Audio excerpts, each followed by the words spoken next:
तो भाइयों और बहनों सब्सक्राइब मारो।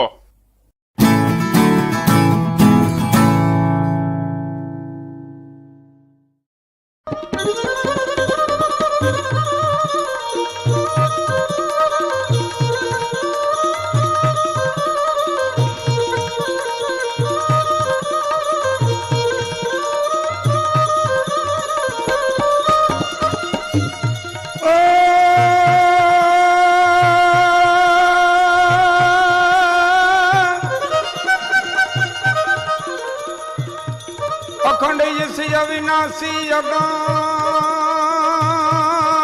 अविरात पुरतिजास शिव शिवा देवी सहित कृपाणु बसत कैलाश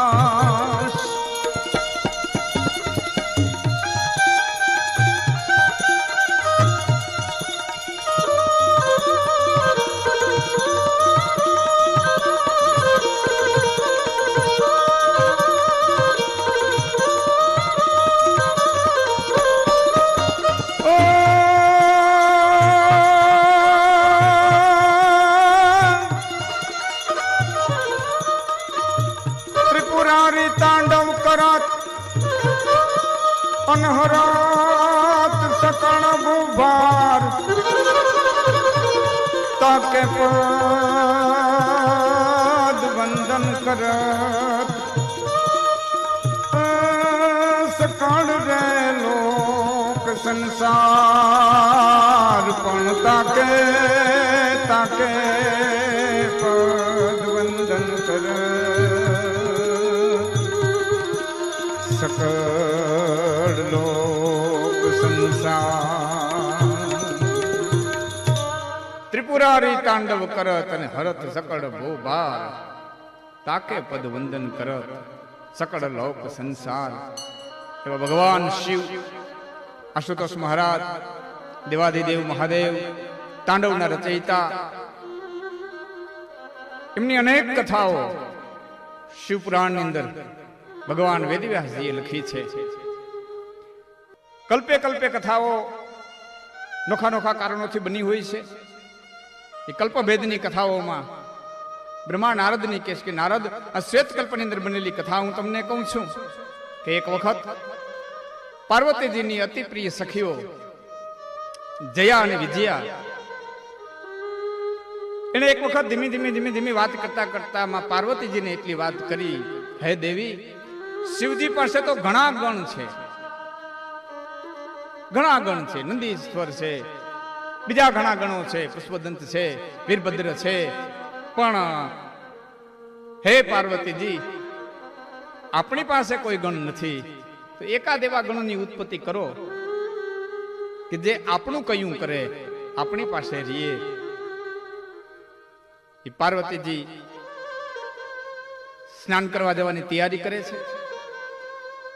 એ વખતે આ જયા અને વિજયા એમને કાને વાત કરે છે અને પાર્વતીજીને મનની અંદર પણ એમ થયું કે ના, વાત તો સાચી છે। ચંદન, સુખડ આદિ વસ્તુઓને જો મિશ્રણ કરી અને સ્નાન કરતા પહેલા શરીર સૌષ્ઠવ માટે જે લગાડવામાં આવે એને ઉપબીટ કહેવામાં આવતું।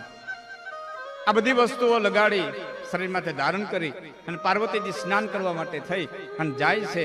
એમાં વિચાર થયો કે જે આને વિદ્યા કેસ તો સત્ય, એક ગણ જોઈ એટલે પોતાના અંગની માથે જ્યાં સુગંધિત દ્રવ્યો જે લગાડેલા હતા એને ઉતારી અને પાર્વતીજીએ એક ઢગલી કરી। એ બધી ઢગલી જે કરી, હાથની અંદર જળ લીધું, અભિમંત્રિત કરી અને ઢગલીની ઉપર છાંટ્યું। એમાંથી સ્વરૂપવાન એક બાળક ઉત્પન્ન થયો, રૂપરૂપના અંબાર સમાન, પાર્વતી જલ ઝીલણ ચલી, નારી નવલે વેશ, અંગનો મેલ ઉતારી। પછી એમાંથી ઘડ્યા ગણેશ પાર્વતી જલ ઝીલણ ચલી અને નારી નવલે વેશ, એ પુત્ર ઉત્પન્ન થયો। રૂપરૂપના અંબાર સમાન એ બાળક માં પાર્વતીજીના ચરણની માલિકો વંદન કરે છે। હે માં, હું કોણ છું? મને શા માટે ઉત્પન્ન કર્યો? મારું નામ શું? મારી ઓળખ શું? હું ક્યાં છું?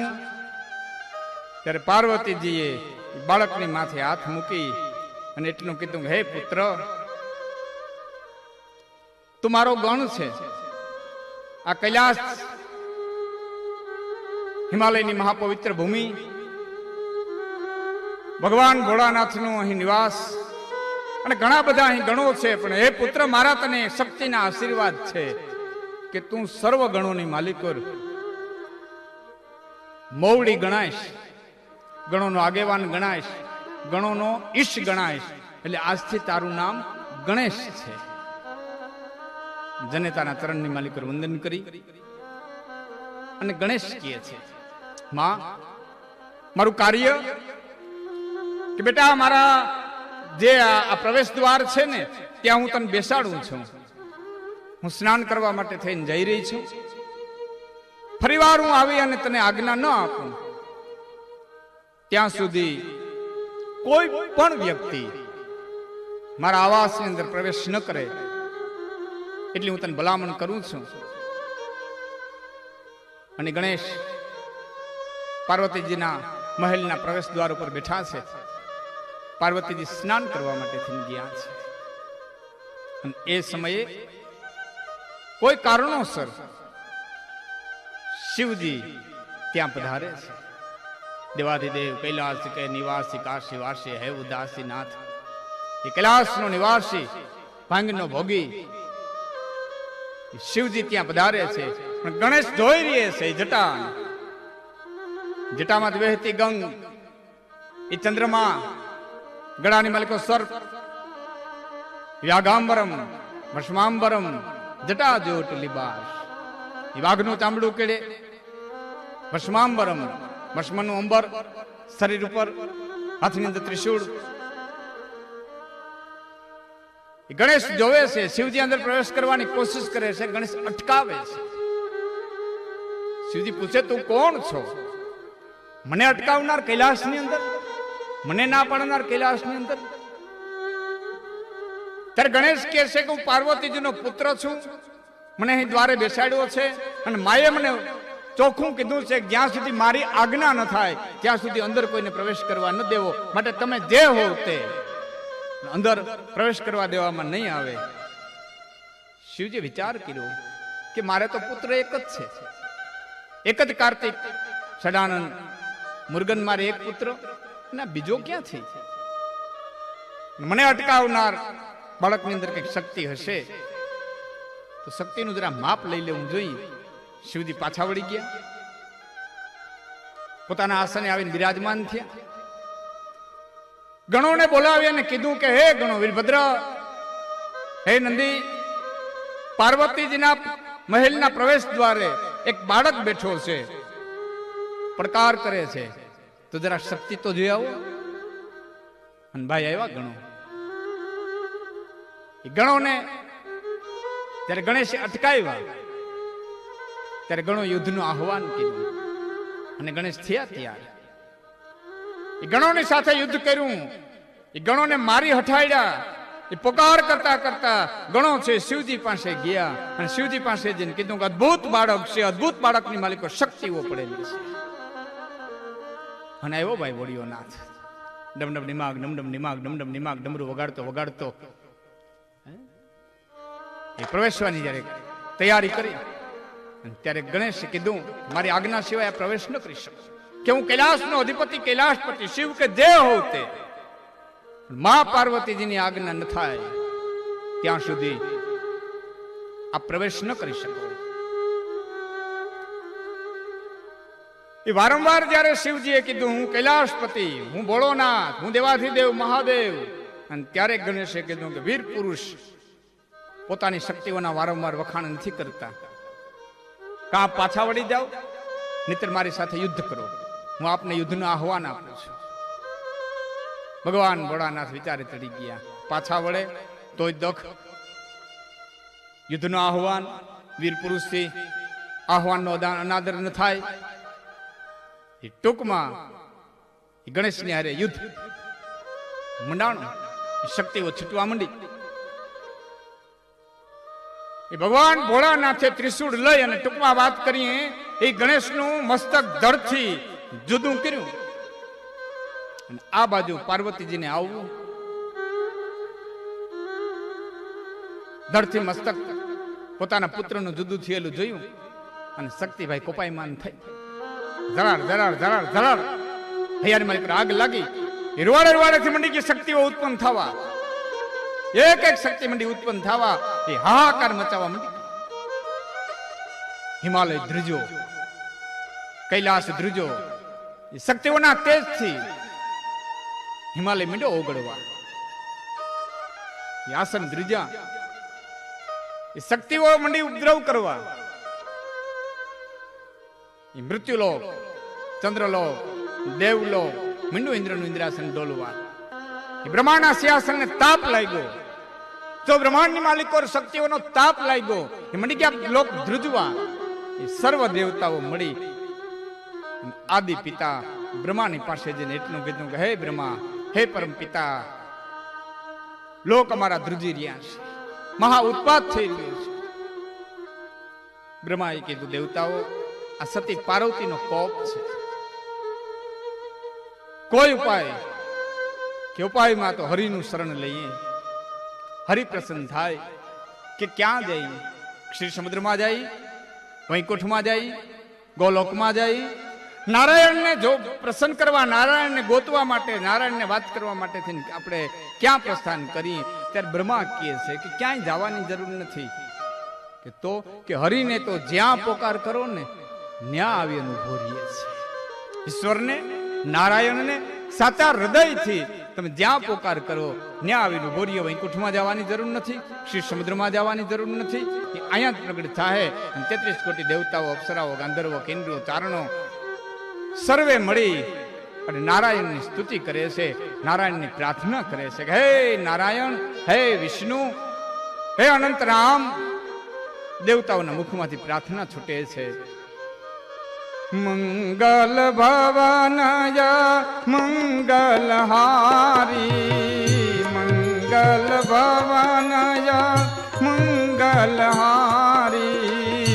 ઉમા સહિત જેહી જપે ત્રિપુરારી, ઉમા સહિત જેહી જપે ત્રિપુરારી.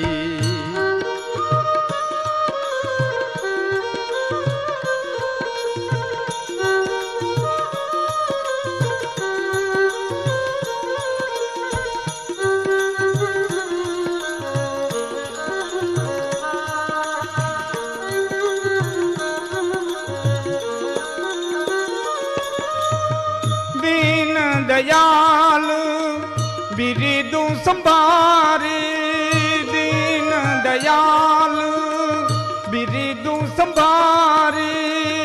હરહુ નાથ મમ સંકટ ભારી, દીન દયાલ બિરિદુ સંભારી.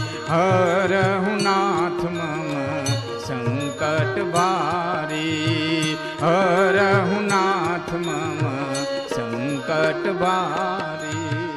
દીન દયાલ બિરિદુ સંભારી અને હરહુ નાથ મમ સંકટ ભારી. બધા દેવતાઓએ બ્રહ્મા સહિત જ્યારે પ્રાર્થના કરી, એ નારાયણ આવી અને હમા ઉભા રહ્યા અને કીધું હે દેવતાઓ, શું વિપત્તિમાં પડ્યા છો?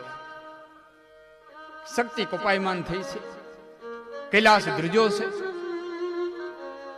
કોઈ પણ રીતે નારાયણ શક્તિના કોપને શાંત કરો, નહીતર 14 બ્રહ્માંડનો પ્રલય થઈ જશે.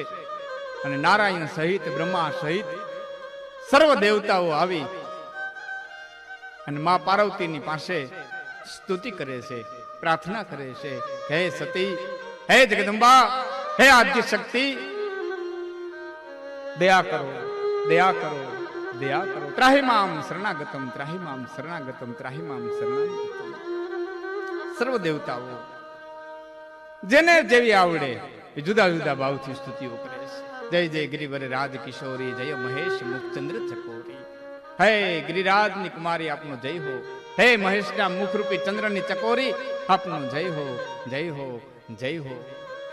દેવતાઓ શક્તિની સ્તુતિ કરે છે, શક્તિની પ્રાર્થના કરે છે. માં, તું તો સર્વનું રક્ષણ કરનારી છે, તું શક્તિ છે. અમે જાણીએ છીએ કે તું 14 લોકને દળવા વાળી છો, 14 લોકને તું ઉત્પન્ન કરનારી છો. માં, કી ધરની ધરની યરની ચક્પે ધરની ધરની ધરની ગો ધરની ધરની યધુરદબો બરની બરની બરની ખેચરની ચરની થરની થિતે હે અને હરની હરની હરની હે સંકટ શ્રી કરની કરની કરની કી ધરની ધરની યરની ચક્પે ધરની ધરની ધરની હે જગદંબા, પ્રસન્ન થાવ, પ્રસન્ન થાવ, પ્રસન્ન થાવ. દેવતાઓએ પ્રાર્થના કરી છે અને દેવતાઓની પ્રાર્થના સાંભળી શક્તિ શાંત થયા છે. કારણ કે માડી તારા કાળજડા મશરૂથી હાવ કુણા. શક્તિ કોપ પણ કરે, જ્યારે કોઈ આર્તનાદ કરે, અંતરથી પોકાર કરે, અંતરથી પ્રાર્થના કરે, ત્યારે એ કોપાયમાન થયેલી શક્તિ જેમ સૂરજનારાયણના તાપથી હિમાળો પીગળે, એમ ભક્તના હૃદયના આર્તનાદના તાપથી શક્તિ પીગળી જાય. કાળજડા મશરૂથી હાવ કુણા. શક્તિ પ્રસન્ન થયા છે. દેવતાઓએ પ્રસન્ન શક્તિને જોઈ અને હાથ જોડીને એટલું કીધું, માં, 14 બ્રહ્માંડ ધ્રુજી રહ્યા છે, આપનો કોપ શાંત કરો. અને ત્યારે શક્તિએ કીધું કે મારા પુત્રનું મસ્તક ધડથી જુદું છે. મારો પુત્ર સજીવન થાય, શિવ પ્રસન્ન થાય, એટલું જ નહીં પણ તમારા 33 કરોડ દેવતાઓની અંદર, 33 કરોડ દેવતાઓની અંદર મારો પુત્ર છે એ આગેવાન ગણાય.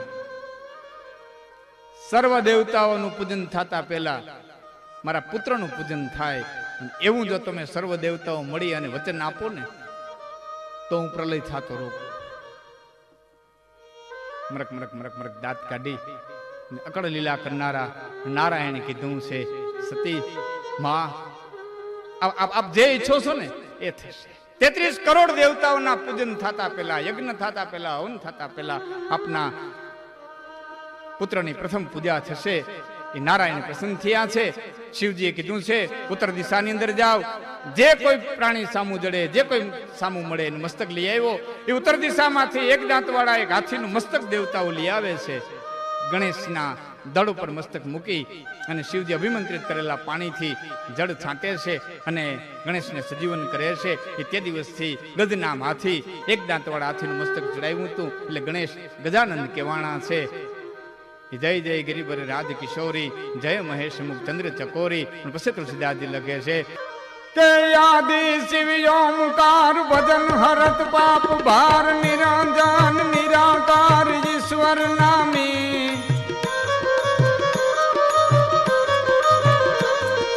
ગાવત નવનિધિ દ્વાર યો પત મહિમાય પાર સર્જન સંસાર સાર શંકર સ્વામી.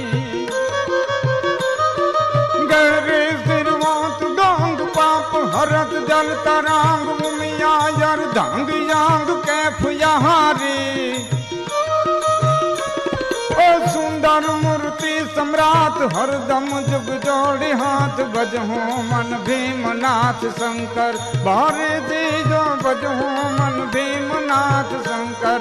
ભારે જીજો ભજહો મન ભીમનાથ શંકર.